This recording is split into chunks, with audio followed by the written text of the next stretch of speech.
बिस्मिल्लाहिर्रहमानिर्रहीम। अस्सलाम वालेकुम दोस्तों। पंहिंजे अॼोके व्लॉग सां गॾु मां आबिदुल्ला शरी ऐं अॼु असां पाण डिस्कस कंदासीं सिंध जे तफ़री मार्ग गोरख हिल स्टेशन ते। त सिंध जो जेको तफ़री मार्ग आहे गोरख हिल स्टेशन हिकिड़ो तमामु ज़बरदस्त हिकिड़ी पॉइंट आहे सिंध जी, जंहिंखे कोमरी तौर ते सॾियो वञे थो। हीअ जेको आहे बदकिस्मती हिन मार्ग जी हीअ आहे त हीअ सिंध में हुजण करे जेको आहे काफ़ी सालनि खां हीअ तरक़ी पज़ीर न थी सघियो आहे। जेके सहूलियतूं जे बनस्बत पंजाब KP या ॿियनि सूबनि में जेके सियाती मार्गनि खे आहिनि उहे हिन मार्ग में न आहिनि। तंहिं करे हितां जा जेके आहिनि माण्हुनि खे रोड जा, पाणी जा, बिजली जा, ॿिया जेके आहिनि वाशरूम्स उहे तमामु घणा इशूज़ आहिनि।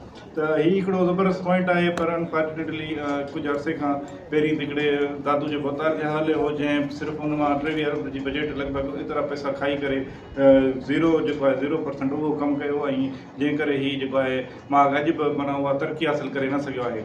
इन भोतार खां वञण खां पोइ हिकिड़ी जेका धुर अची उन में काबज़ थी आहे, जे पंहिंजा जेके आहिनि जंहिंजो कमु त इन हिसाब सां न आहे, ऐं ग्रीन पाकिस्तान जे नाले ते अची उते काबज़ थिया आहिनि। ऐं रेस्टोरेंट हट्स वग़ैरह जेके आहिनि सॼा पंहिंजी तवील में वठी जेके आहिनि उन्हनि जो जेको किरायो वग़ैरह आहे उहो माण्हुनि खां उगाइणु शुरू करे छॾियो आहे। पर उते उन्हनि जे बावजूदि जेको उगाड़ी कई पई वञे, बाक़ी जेके माण्हू वञनि था उन्हनि खे राति जे वक़्तु 0 पॉइंट खां माण्हुनि खे कढियो थो वञे, लोकल माण्हुनि खे डिस्टर्ब कयो थो वञे।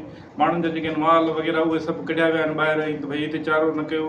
ऐं जेके लोकल माण्हुनि जो सॼो गुज़ारो जेको आहे माल ते हूंदो आहे, माल मथां जेको आहे पंहिंजो लाइव स्टॉक उहो करे उन मां जेको आहे पेट गुज़र कंदा आहिनि, उन्हनि खे को ॿियो ख़ासि रोज़गार न आहे। उते जेको आहे काफ़ी सारी आबादी हाणे आहे लोकल माण्हुनि जी, पर उते स्कूल समेत जेके बुनियादी सहूलियतूं बि न आहिनि। त उते ॾाढो हिकिड़ो तमामु घणो मसइलो लॻो पियो आहे। पर हाणे जेके आहिनि जेके असां लोकल माण्हू या जेके असांजा माण्हू विया हिन दफ़े, उन्हनि इहा शिकायत कई त हिन दफ़े असांखे गोरख में ईअं लॻो त ॼणा असांखे अजनबी आहियूं, ऐं जॾहिं लोकल माण्हू पाण खे अजनबी महसूसु करे थो त मतिलबु हीअ के ॿाहिरियां माण्हू अची जेके हिते गोरख ते काबज़ थिया आहिनि। ऐं हाणे जेको आहे गोरख ते मतिलबु कॾहिं जेके आहिनि हट्स ऐं जेके आहिनि रेस्ट हाउस जेके आहिनि मुकमल उन्हनि जे कब्ज़े में आहिनि, ऐं बाक़ी जेके एरियाज़ आहिनि उहे उन्हनि ते बि काबज़ थियण जी कोशिशि कई पई वञे। ऐं ईंदड़ जेको आहे जेकॾहिं सिंधी माण्हू या असां जेके लोकल माण्हू आहियूं उहे सुजाग न थियासीं त गोरख असांजे हथनि मां हलियो वेंदो, ऐं पोइ असां ईअं हथु हणंदा रहिजी वेंदासीं त हाए घोड़ा असांजो जेको आहे तफ़री मार्ग उहो हलियो वियो हीअं हूअं। जेका शुरूआती दौर में असां अॻु में चयो त भई हिते अदावत शुरू थी आहे, हिकिड़ी मस्जिद जे नाले ते शुरू थी, उन खां पोइ असां काफ़ी माण्हुनि खे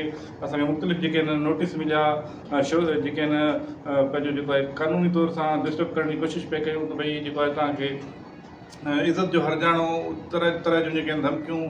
पर उनजे बावजूदि असां लोकल माण्हुनि खे या जेके सिंध वासियुनि खे 2 साल पहिरीं इहा शइ ॿुधाए छॾी त गोरख ते कब्ज़ो थियणो वञे पियो, ऐं अॼु उहा शइ थी वई आहे त जेके हट्स रेस्ट हाउस वग़ैरह उहे सभु कंहिं धुरियुनि जे कब्ज़े में अची विया आहिनि। ऐं लोकल माण्हू समेत जेके सिंध वासी आहिनि उन्हनि खे उहे जेके आहिनि जेके ख़ासि इवेंट्स हुजनि था, ईद या ॿिए जेके बि इवेंट्स हुजनि था उन ते उन्हनि खे नथा मिलनि। उते के ख़ासि माण्हू ऐं स्पेशल माण्हू अचनि था, ऐं उहे पंहिंजे हिते बाक़ी जेके आम माण्हू जी अप्रोच आहे उहा अॼु बि गोरख ते न आहे।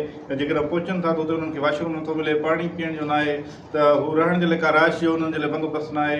जेके आम ग़रीब जेके फैमिलीज़ वग़ैरह वञनि थियूं त उन्हनि खे को सिस्टम नथो मिले। त असां जेको आहे मुतालबो कयूं था त सिंध गवर्नमेंट खां त हीअ तव्हांजी असांजी सिंध जो हिकिड़ो तफ़री मार्ग आहे, हिन तरफ़ ध्यानु ॾेई हिन खे डेवलप करे पंहिंजी तहत जेको आहे हिन खे सुठे नमूने सां हलायो वञे, बजाए कंहिं ॿिनि धुरियुनि खे काबज़ कराए ऐं हिते जेको आहे गोरख ते कब्ज़ो कराए वञे। असां मुतालबो कयूं था त गोरख ते सिंध गवर्नमेंट डेवलप करे, ऐं सिंध जी प्रॉपर्टी आहे त हिते सिंध गवर्नमेंट जो हक़ आहे। बाक़ी कंहिं ॿिए जेके आहिनि हट्स या रेस्टोरेंट ते काबज़ थियणु कंहिंखे न ॾिनो वञे।